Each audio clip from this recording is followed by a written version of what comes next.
अस्सलामु अलैकुम my social media family. उम्मीद करती हूँ कि आप सब लोग हिफ्ज़ अमान से होंगे, खुशबाश होंगे।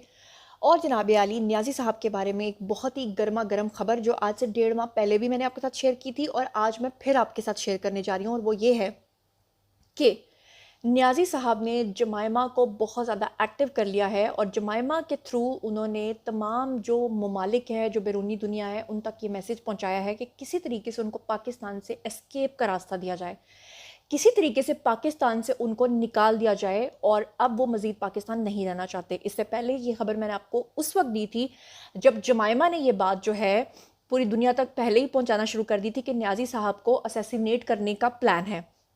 और उस वक्त नियाज़ी साहब जो हैं वो बार बार ये कह रहे थे कि उनको मार देने का प्लान है। उसकी वजह ही ये थी कि वो पॉलिटिकल असाइलम चाहते थे, लेकिन उस वक्त जितने भी यूथी हजरात हैं वो ये कहते थे कि ऐसा हो ही नहीं सकता, हमारा लीडर ना बिकता है ना झुकता है। और फिर उसके बाद आपने देखा कि किस तरह से नियाज़ी साहब जब जेल चले गए और जेल जाने के ठीक 2 दिन के अंदर अंदर जो उनके वकला हैं उन्होंने तकरीबन 26 से ज़ायद अब तक जितने भी दिन उनको हो चुके हैं 26 से ज़ायद दरख्वास्तें जो हैं वो दे चुके हैं, जिसमें इस समेत के मुझे ए क्लास चाहिए, इस समेत के मुझे ये सहूलियात चाहिए, इस समेत के मुझे अटक जेल से निकाल कर अडियाला ले जाया जाए, ये सारी चीज़ें तो चल रही हैं। लेकिन इसके पस मंज़र में जो हैं वो आलमी कुव्वतें जो हैं वो हमारी इस्टेब्लिशमेंट के साथ बातचीत कर रही हैं। ये एक अलग बात है कि अभी तक उनको रिलीफ क्यों नहीं मिला, सिर्फ और सिर्फ आसिम मुनीर साहब की वजह से, बल्कि जनरल सैयद हाफिज़ आसिम मुनीर की वजह से। और आपने देखा कि उनकी एक खातून वज़ीर जो हैं वो भी गिरफ्तार हुई सिर्फ इस वजह से क्योंकि उन्होंने अब एक नया नारा मुतारिफ करवाया था, और वो नारा ये था कि अगर खान नहीं तो पाकिस्तान नहीं। मतलब पाकिस्तान के अंदर इस हद तक अनरेस्ट पैदा किया जाए कि किसी तरीके से खान साहब को बैरूनी दुनिया दबाव डालकर छुड़वा ले।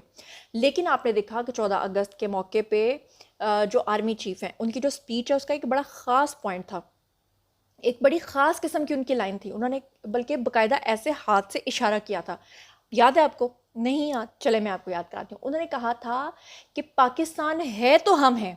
ये पूरी की पूरी उन्होंने वो लाइन दोहराई थी जो खान साहब के लिए उनके वुज़रा दोहरा रहे थे कि अगर खान नहीं तो पाकिस्तान नहीं। और आर्मी चीफ ने कहा अगर पाकिस्तान नहीं तो हम नहीं, और अगर पाकिस्तान नहीं है तो कुछ भी नहीं है। और बाकायदा उन्होंने हाथ से इस तरह से इशारा किया था और उनकी मासूमियत मुझे बड़ी कमाल लगी थी। और यहाँ पर आज मैंने आपके साथ जो है वो 2 रिपोर्ट्स शेयर करनी है, लेकिन उससे पहले मैं आपको ये बता दूँ कि नियाज़ी साहब जो हैं उन्होंने जमाइमा को एक्टिव किया और 2 ऑप्शंस जो हैं इस वक्त हमारी इस्टेब्लिशमेंट के सामने जो हैं वो रखी गई हैं। ऑप्शन नंबर 1 उनको ये कहा गया पहले कि जी मैं लंदन में शिफ्ट होना चाहता हूँ, मुझे यहाँ से लंदन जाने की इजाज़त दी जाए। लेकिन इस बात के ऊपर जो है वो नियाज़ी साहब की और बुशरा बीबी की जब नियाज़ी साहब की गिरफ्तारी होने वाली थी तो गिरफ्तारी से पहले ही उनकी काफ़ी जो है वो गर्मा गर्मी हो चुकी है, काफ़ी ज़्यादा जो है वो बहसबाजी हो चुकी है। किसके साथ? बुशरा बीबी के साथ। और वो किस बात पे हो चुकी है? इस बात पे कि नियाज़ी साहब ये चाहते थे कि उनको पॉलिटिकल असाइलम मिले, वो मुल्क से बाहर जाएं और लंदन में जाकर रहें। वैसे भी उनको वो काम करने का शौक़ है जो मियाँ साहब करते रहे हैं। और बड़े मियाँ साहब यानी कि मियाँ मोहम्मद नवाज शरीफ जो हैं वो जितनी देर भी नाहल ही रहे हैं तकरीबन, वो उतनी देर के लिए लंदन की वाले अपने घर में रहे हैं। तो नियाज़ी साहब चाहते थे कि क्योंकि जमाइमा जो हैं वो वहाँ लंदन में है तो मैं भी लंदन में जाके सेटल हूँगा। लेकिन इस बात के ऊपर बुशरा बीबी जो है वो बिल्कुल भी राज़ी नहीं थी, क्योंकि बुशरा बीबी का एतराज़ इस बात पे था कि जब से बुशरा बीबी की नियाज़ी साहब के साथ शादी हुई है तब से उन्होंने इजाज़त नहीं दी कि वो अपने बेटों से मिलें या अपनी एक्स वाइफ से मिलें। लेकिन इस वक्त जो मुश्किल हालात बने हुए हैं, उन मुश्किल हालात में जो साथ दे रहा है नियाज़ी साहब का, वो कौन है? जमाइमा।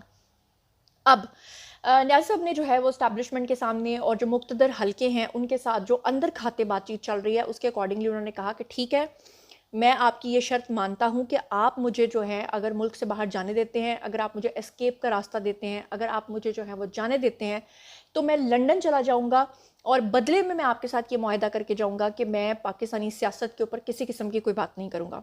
मगर जनरल आसिम मुनीर जो हैं उन्होंने इसके ऊपर रज़ामंदी ज़ाहिर नहीं की। और फिर उसके बाद अब जो सेकंड ऑप्शन दी गई है जनरल आसिम मुनीर को, वो ये है कि अगर आप चाहें तो आप हमें अपनी मर्ज़ी के मुल्क में भिजवा सकते हैं। अगर आप चाहें तो मुझे आप किसी अरब कंट्री में भेज दें, मैं वहाँ जाकर वो जो अरबिक जो लोग हैं, जो अरब के लोग हैं, मैं उनकी गारंटी के ऊपर बाहर चला जाता हूँ कि मैं पाकिस्तान के ख़िलाफ़ या रियासत के ख़िलाफ़ जो है वो किसी किस्म का कोई प्रोपेगेंडा नहीं करूँगा। जबकि जमाइमा जो हैं उन्होंने पूरी यहूदी लॉबी को इस वक्त तक एक्टिव कर लिया है। अब बहुत सारे लोग मुझे पूछते हैं कि न्याज़ी साहब के मामले में अगर कोई और पॉलिटिशियन होता तो बड़ी जल्दी से उन्होंने जनाब जी गिरेबान पकड़ना था और घसीट के ले जाना था, खींच लेना था। अगर घसीट के लेकर गए थे तो अगले दिन क्यों छोड़ा था? और आज तक किसी पॉलिटिशियन को इतना रिलीफ नहीं मिला जितना कि न्याज़ी साहब को मिला। तो इसके पीछे रीज़न क्या है? तो रीज़न जो है, मैं आज आपके सामने एक बहुत ही ख़तरनाक किस्म की रिपोर्ट पढ़ने जा रही हूँ। वो आप सबके लिए ज़रूरी है, क्योंकि अगर आपने ना सुनी तो फिर कोई दूसरा आपको बताने वाला नहीं है। जनाब, सबसे पहले आपको बता दूं कि आज से 22 साल पहले, ये जो रिपोर्ट मैं अभी पढ़ने जा रही हूँ, जो आज मिनो अन सच साबित हो रही है, ठीक आज से 22 साल पहले ये लिखी गई थी। और ये जमाइमा से तलाक के बाद इसमें लिखा गया कि जमाइमा से तलाक के बाद भी यहूदियों से नाता न्याज़ी साहब ने जोड़ के रखा। आखिर इसके पीछे क्या वजह है? आमतौर पे तो इस तरह नहीं होता कि आपकी कोई एक्स वाइफ हो चुकी है और आप उसको फिर भी एक्स वाइफ नहीं मानते, उसके साथ वाइफ की तरह। बल्कि न्याज़ी साहब अपना एक बयान दे चुके हैं जिसमें उन्होंने कहा था कि लंदन में जब भी जाता हूँ मैं जमाइमा के घर पर रुकता हूँ। जबकि आप मुझे बताएं कि एक्स वाइफ के साथ आपका कोई रिश्ता नाता रह जाता है। अच्छा, इस रिपोर्ट के अंदर लिखा हुआ है कि न्याज़ी साहब जो हैं वो बाकायदा तौर पे यहूदियों के एजेंट हैं। और ये जो रिपोर्ट लिखी है ये हफ्त रोज़ा तकबीर है जो 1997 में छपी थी। और इसके ऊपर लिखा था, जो मेन कैप्शन वो था कि पाकिस्तानियों खुदारा अपनी आंखें खोलें। इसके बाद मैं आपको ये पूरी रिपोर्ट पढ़ के सुनाती हूँ। उस पर लिखा था कि खान साहब जो हैं वो आलमी सेहूनी साजिशों के आलाकार हैं। और ये बयान जो है, आप लोगों ने एतराज़ करना है तो मैं बता दूं कि जो लोग एतराज़ करना चाहते हैं उनको पहले बता दूं कि ये बयान कोई मौलाना फजलुर रहमान ने नहीं दिया, ये बयान कोई अपोजिशन ने नहीं दिया, ये बयान कोई पीडीएम ने नहीं दिया या जरदारी साहब ने नहीं दिया कि आप कहो कि हम मानते नहीं हैं। ये बयान, ये किताब 1997 में ये हफ्त रोज़ा तकबीर जो है ये छप चुका है। आप चाहें तो इसको देख सकते हैं। और ये कराची से शाया होता था। और इस रिपोर्ट में ये लिखा है कि खान साहब जैसे डैश, बहुत ही गलत लफ्ज़ लिखा हुआ, मैं नहीं पढ़ना चाहती, के साथ सर जेम्स गोल्ड स्मिथ जैसे यहूदी अरबपति अपने शख्स जो है अपनी इकलौती लाडली बेटी की शादी क्यों करेगा? कि एक शख्स जो कि अरबपति है और पाकिस्तान से उसका कोई लेना देना, कोई वास्ता नहीं है, वो यहूदी है। और आपको पता है कि यहूदियों के अंदर ये रूल होता है कि वो मर भी जाएं, वो अपनी बेटियों की शादियां कभी जो है ना आउट ऑफ कास्ट या आउट ऑफ, जिसे आप कह लें कि उनके मज़हब से बाहर जो है ना, वो आउट ऑफ रिलीजन कभी भी शादी नहीं करते। लेकिन उन्होंने इतनी आसानी से न्याज़ी साहब जैसे कंगले को, कंगले ही थे ना, क्योंकि न्याज़ी साहब के खुद बयानात मौजूद हैं जिसमें उन्होंने कहा कि वो बाहर के ममालिक में जो है वो बर्तन तक धोते रहे। बेशक वो एक क्रिकेटर थे लेकिन इतना पैसा उनके पास नहीं था जितना कि जमाइमा के वालिद के पास था। इस रिपोर्ट के अंदर लिखा हुआ है, बल्कि यहूदियों के इस नज़रिए और फ़लसफ़े का तसलसल है कि किसी भी शख्स की, हाँ, इसमें ये लिखा हुआ है कि किसी भी शख्स को, ख़ास तौर पे यहूदियों का ये तरीक़ा वारदात है कि जब इन्होंने किसी से बदला लेना होता है या किसी को के साथ इन्होंने मज़हब के मामले में जो है वो बीट करना होता है, तो सबसे पहले उसको हसीन दोशीज़ाएँ पेश की जाती हैं। यानी कि ज़न, ज़र और ज़मीन, आप ये 3 चीज़ें किसी को दे दीजिए, उसका ईमान आराम से आप ख़रीद लें। तो इसमें भी ये लिखा हुआ है कि खूबसूरत दोशीज़ाओं के ज़रिए जो है वो किसी भी शख्सियत को काबू किया जाता है। इमरान खान के पास लंदन में 4 महंगे तरीन नाइट क्लब्स की ताहयात मेंबरशिप थी। कि 97 में लिखा जा रहा है कि जो न्याज़ी साहब हैं उनको 1997 में क्या ज़रूरत थी कि पूरी दुनिया के जो सबसे महंगे तरीन नाइट क्लब्स हैं, उन नाइट क्लब्स की जो ताहयात मेंबरशिप है वो उनके पास थी, जहाँ पर आम शख्स जाने का सोच भी नहीं सकता। इन्हीं नाइट क्लब्स के अंदर जो है न्याज़ी साहब की मुलाकात जो है वो सीता वाइट जैसी यहूदी खातून से हुई थी। और अमीर ज़ादियों के साथ ताल्लुकात बनाना और जिस्म फ़रोशी करना ये न्याज़ी साहब का ख़ासा रहा है। ये इस रिपोर्ट के अंदर लिखा हुआ है, क्योंकि ये 97 की छपी हुई है। इस पे लिखा हुआ है कि सीता वाइट से न्याज़ी साहब की एक नाजायज़ बेटी भी है। आप जान सकते हैं कि अगर आप उस वक्त न्याज़ी साहब जो है वो इस चीज़ से इनकार करते रहे हैं, लेकिन आज वही टेरियान वाइट जो है वो जमाइमा के साथ आपको नज़र आती है। जमाइमा के साथ उनके 2 बेटे भी हैं और साथ में उन्होंने न्याज़ी साहब की ये जो अलेजेड बेटी है इसको भी उन्होंने एक्सेप्ट किया हुआ है। इमरान खान, आगे इस रिपोर्ट में लिखा हुआ है कि इमरान खान को जिस आलमी यहूदी क्लब का ताउन हासिल है उसके कुल 10 अरबपति मेंबरान हैं पूरी दुनिया में। उस इतना वो महंगा क्लब है नाइट क्लब कि उसके जो मेंबर हैं पूरी दुनिया में वो कितने हैं? वो सिर्फ और सिर्फ 10 हैं। और उन 10 में से एक जो है वो न्याज़ी साहब हैं। आपको क्या लगता है न्याज़ी साहब अपनी पॉकेट से पैसे जमा करवाते होंगे? जिनके घर का राशन, जिनके घर की ग्रॉसरी जहांगीर तरीन और अलीम खान जैसे लोग करते रहे हैं, हाउ इज़ इट पॉसिबल कि दुनिया के सबसे महंगे तरीन नाइट क्लब के पैसे जो है वो न्याज़ी साहब अपनी पॉकेट से पे करते हो? नो, ये उनके जो सुसर हैं वो वहाँ पर जो है ये पे करते थे। और फिर उसके बाद लिखा हुआ है कि इसके कुल 10 अरबपति मेंबरान हैं, जबकि गोल्डस्मिथ इस क्लब के मजबूत तरीन रुकन हैं।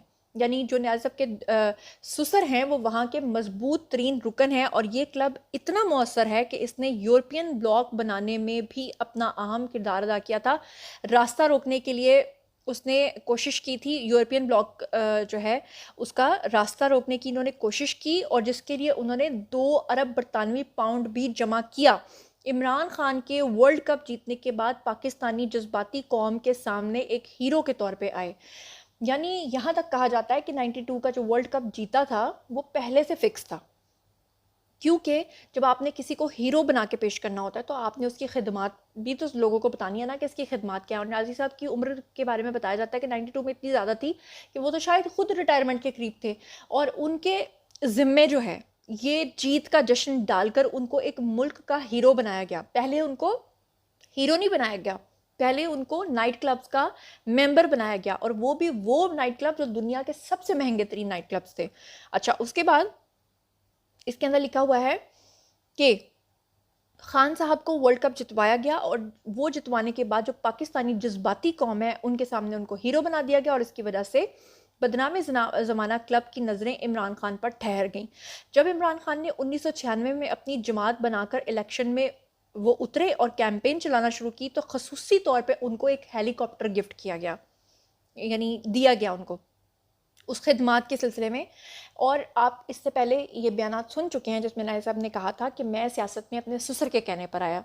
मतलब ससुर ने पहले उनको दोशीज़ा पेश की, नाइट क्लब्स का मेंबर बनाया, वहाँ पर खुलेआम सीता वाइट से लेकर कितनी ख़वातीन के साथ जो जो कुछ हुआ, फिर वर्ल्ड कप जितवाया, फिर उनको ऑफ़र की कि आपको जो है वो सियासत में उतरना चाहिए। सियासत में उतरने के बाद उनकी माइंड प्रोग्रामिंग की, माइंड प्रोग्रामिंग करने के बाद जो है उनको एक हेलीकॉप्टर दिया, जिसका सारा खर्चा उस वक्त जो 1996 में नायब साहब ने किया वो पूरा का पूरा उस क्लब ने अदा किया।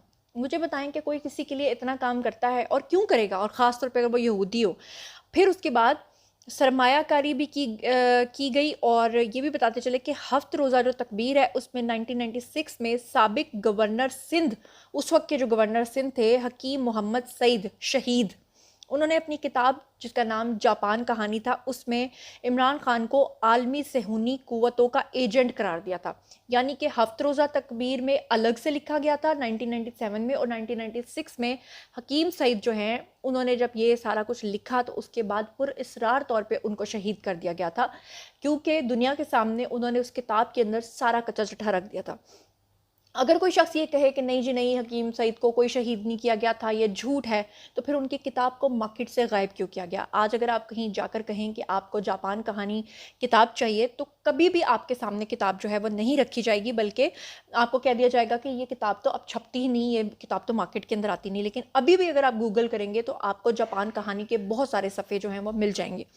फिर उसके बाद आप देखें न्याज़ी साहब जो हैं पाकिस्तानी सियासत के मैदान में उतरे, तो उस वक्त के जो ये एक बड़ी इंपॉर्टेंट बात है, यानी पहला जो पॉइंट है उसको भी आप झुटला दें, दूसरे वाले पॉइंट को भी आप झुटला दें। अब तीसरा सबूत आपको देने जा रही हूँ, वो ये है कि पाकिस्तानी सियासत में जब न्याज़ी साहब उतरे तो उस वक्त के अरब उलमा, उस ज़माने के जो अरब के उलमा थे, उन्होंने एक तफसीली ख़त पाकिस्तानी उलमा के नाम लिखा, और पाकिस्तानी उलमा के नाम उन्होंने ख़त लिखा कि इस बंदे का रास्ता रोकें। किसका? न्याज़ी का। वरना तुम्हारा मुल्क बाकी रहेगा और ना ही तुम्हारा दीन बाकी रहेगा। यानी इस बंदे के ख़िलाफ़ कुछ करें, अगर आप इसे नहीं रोकते तो ना तुम्हारा दीन बाकी रहेगा, ना तुम्हारा मुल्क बाकी रहेगा। मेरे मुँह में खाक, अल्लाह का लाख लाख शुक्र है हमारा मुल्क हमेशा हमेशा के लिए कायम व दायम रहेगा, और इंशाल्लाह कायम व दायम रहे। क्योंकि आगे जो उन अरबिक जो वहाँ के अरबी उलमा हैं उन्होंने लिखा था, क्योंकि इस शख्स को आलमी सेहूनी यहूदी कुव्वतें बराह रास्त सपोर्ट कर रही हैं। अब आज के दौर में आप कह सकते हैं कि जरदारी सब झूठ बोल सकते हैं, पीडीएम झूठ बोल सकती है, फ़लाँ झूठ बोल सकता है, हकीम सईद भी झूठ बोल के चले गए, डॉक्टर इसरार अहमद भी झूठ बोल के चले गए, हफ्त रोज़ा तकबीर भी झूठ बोल के चली गई, कहानी जापान कहानी भी झूठ, जो किताब है झूठ बोल के चली गई, वो शहीद भी ऐसे ही हो गए। वहाँ पर सीता वाइट की बेटी जो टेरियान, जिसको न्याज़ी साहब जो हैं वो इनकार करते रहे, आज उसी टेरियान के साथ जमाइमा घूमती हैं। वो सब सबूत मैं आपके सामने वन बाय वन रख रही हूँ।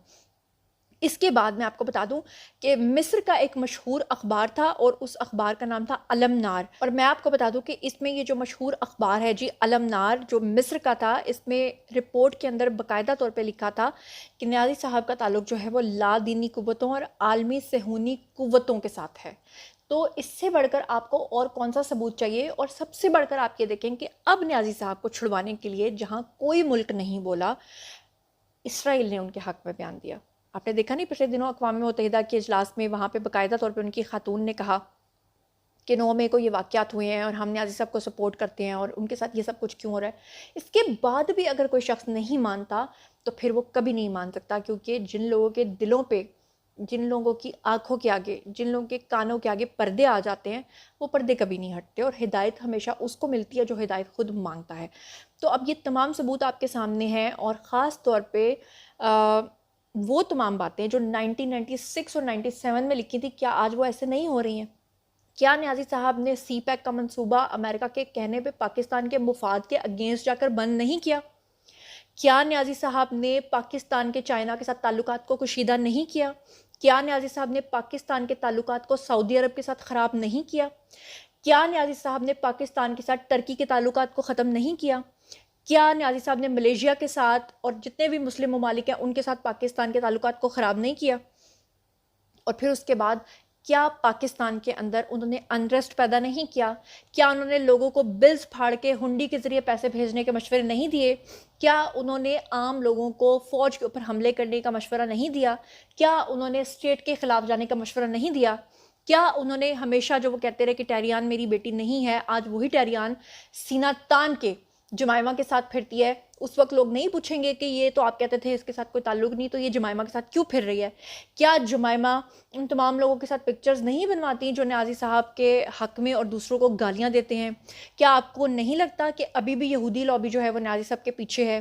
क्या आपको नहीं लगता कि नियाज़ी साहब को वो बचा कर ले जाने वाले हैं? और क्या आपको नहीं लगता कि नियाज़ी साहब जो हैं इस वक्त सिर्फ़ और सिर्फ एक एस्केप का रास्ता चाहते हैं कि किसी तरीके से उनको पाकिस्तान जाने से बाहर जाने का मौका मिले और उसके बाद वो पाकिस्तान को जो नुकसान नाकाबिल तलाफ़ी पहुँचाने का इरादा रखते हैं वो आने वाले दिनों में आपके सामने आ जाएगा। अफ़सोस की बात यह है कि कुछ लोग हड्डबीती से सीखते हैं और कुछ लोग जगबीती से सीखते हैं। हड्डबीती वो होती है जो आपके साथ बीते तो फिर ही आपको पता चलता है, और कुछ लोग सिर्फ जगबीती यानी कि दुनिया में जो हो रहा होता है उसी से सबक सीख जाते हैं। और यूथी हज़रात जो है, मेरा ख़्याल है कि वो जगबीती से सीखने वाले नहीं हैं, वो हड्डबीती से सीखने वाले हैं। शायद पता नहीं वो तब भी सीखेंगे या नहीं सीखेंगे। मुझे तो लगता है कि अगर नियाज़ी साहब को और हुकूमत के 2 साल और मिल जाते तो खुदा ना खास्ता वो एक अलग मुल्क का नारा भी लगा देते। और उसकी मिसाल आपने 14 अगस्त पे देख ली है कि कई यूथियों ने जिस तरह से बदतमीज़ियाँ की और किस तरह से उनको मार पड़ी। यहाँ तक कि झंडे के ऊपर जो वाइट वाला पार्ट होता है उसके ऊपर भी उन्होंने नियाज़ी साहब की तस्वीर लगा दी। तो यहाँ से आप अंदाज़ा कर लीजिए कि हमारे मुल्क के अंदर कितनी बड़ी साजिश को नाकाम बनाया है जनरल आसिम मुनीर ने। अब बारी है जी आप लोगों की, आइए कमेंट सेक्शन में मुझे ये बताइए कि आपको क्या लगता है कि क्या जनरल आसिम मुनीर को एस्केप का रास्ता दे देना चाहिए? क्या नियाज़ी साहब को बाहर भेज देना चाहिए? क्या नियाज़ी साहब की इस बात पे यकीन कर लेना चाहिए कि वो लंदन जाना चाहते हैं जमाइमा के पास, या फिर किसी अरब कंट्री में उनको भेज दिया जाए, या कि वो जेल के अंदर ही रहेंगे? जो कुछ भी आप सोचते समझते हैं आइए कमेंट सेक्शन में शेयर कीजिए, पर्सनली जवाब दूंगी। मज़ीद खबरें, व्लॉग्स, इंटरव्यूज़ और सियासी तज़किये जानने के लिए मेरे से कनेक्टेड रहना हरगिज़ मत भूलिएगा। चैनल को सब्सक्राइब कर लीजिएगा। अपना बहुत ख्याल रखिएगा। अल्लाह ने के बाद।